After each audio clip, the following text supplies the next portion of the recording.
Welcome to Miller's Monsters. I'm Mr. Beelzebub. This here is Echo. Behind me is Edgar P. the Scully. And I want to tell you about Kells Irish Restaurant and Pub. And it is said to be one of the most, excuse me, gotta clear my throat, most haunted place in all of Seattle. But before I get into it, I give you a minute to hit the subscribe button, ring that bell, hit the like button, set yourself up for notifications so you don't miss another spook-filled episode. And please tell your friends to like and subscribe as well. You can reach me by email at tim@millersmonsters.com. Send your true paranormal stories, your Halloween costumes, drawings. I love drawings, and also your Halloween decorations for this year. So why do some people say that Kells statistically is one of the most haunted bars in America?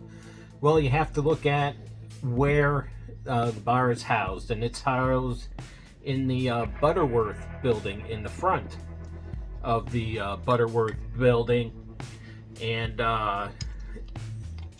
it was owned by E.R. Butterworth, and he hired an English architect to design it, and they finished designing it in 1903.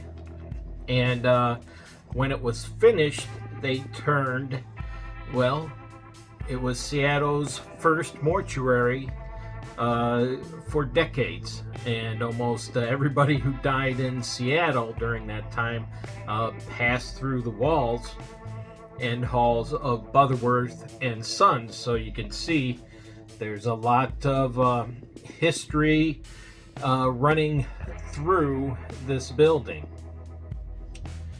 And if you talk to the owner, Patrick McAleese, who owns Kells today, said that in that business, before of course it became Bell's, they housed the horses that would pull the hearse, and then after a while there was a remodeling, and the embalming room was right above what is now the bar, and the bar area was a fitting room for the deceased. And they've said for decades strange things have been happening at Kells, unsettling things.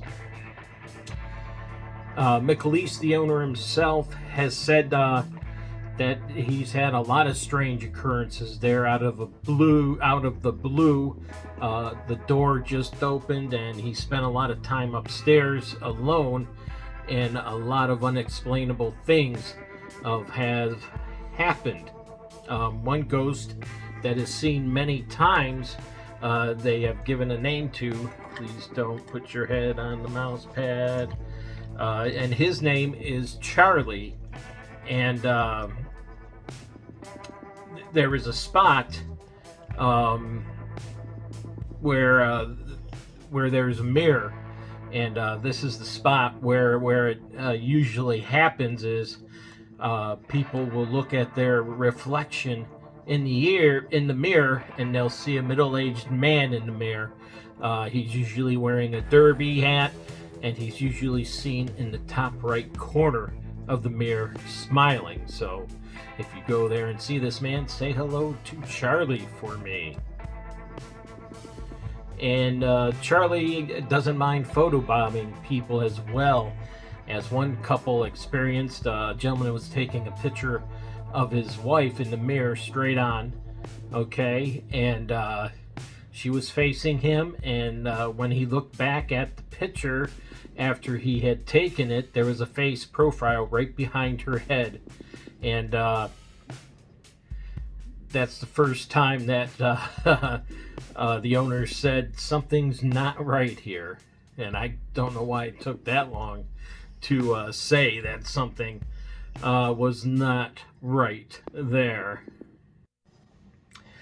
And the owner of Kells has a picture that he'll show you, and it was taken when they were doing a little remodeling, and it was taken around the same spot that Charlie's Mirror, which I'm referring to Charlie's Mirror, and I should mention that it's not just one mirror, it's whatever mirror they put in there that he shows up yet. But they took a picture during remodeling of a doorway, and to the right of the doorway is a shadowy image that looks like a skeletal mask of a face, possibly.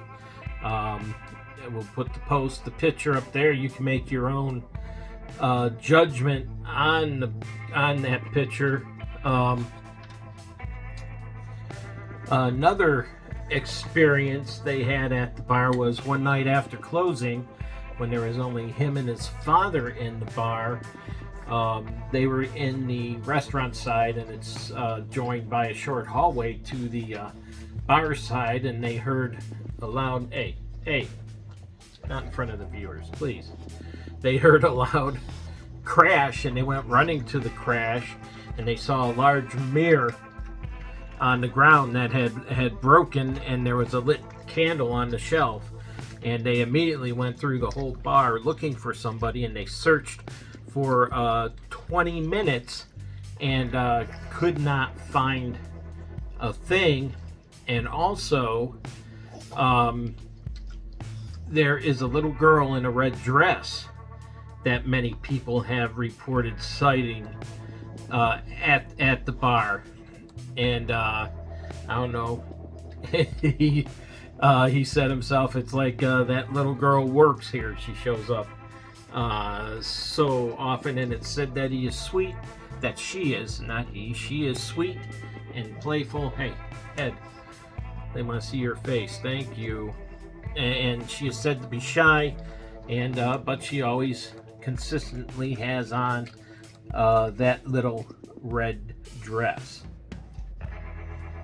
One night, a bouncer at Kells had an experience with the little girl in the red dress. They were about to change shifts, and there was a stairwell next to where he was stationed at, and he heard what he recalls as little girl's feet running up the stairs.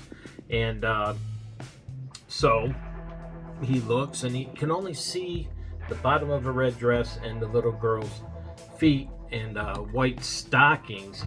And so he goes up the stairway, okay, and gets to the top, and there's a doorway. Nowhere else the little girl could have run. It's pitch black, and he kind of just froze there. And he said he felt he walked into a little cold space, and he said to himself that it was freezing, and the hairs on the back of his neck stood up. And he was like, this is the ghost, and he turned around and ran down those stairs. So after he saw her running up the stairs, he didn't see it, but he did run into that cold spot that we all know associated with spirits. So there you go. That is some of the haunted history of Kells Irish Restaurant and Pub. Basically born from a mortuary that went out of business, and it seems that some of the people that passed through its doors as a mortuary have stuck around to enjoy the spirits at the Irish Restaurant and Pub. So there you have it. I hope you enjoyed what you heard. If you did, hit subscribe, ring the bell, hit the like button, set yourself up for notifications so you don't miss another episode. And please tell your friends to like and subscribe as well. And please send me your comments, questions, pictures, true stories of paranormal events that you'd like to share with our friends here. And also your costume pictures and decoration pictures for Halloween or the spooky season. I know you're starting to decorate now, so you can send those to Tim@millersmonsters.com, and we will put your head up one last time. there we go. We will talk to you later.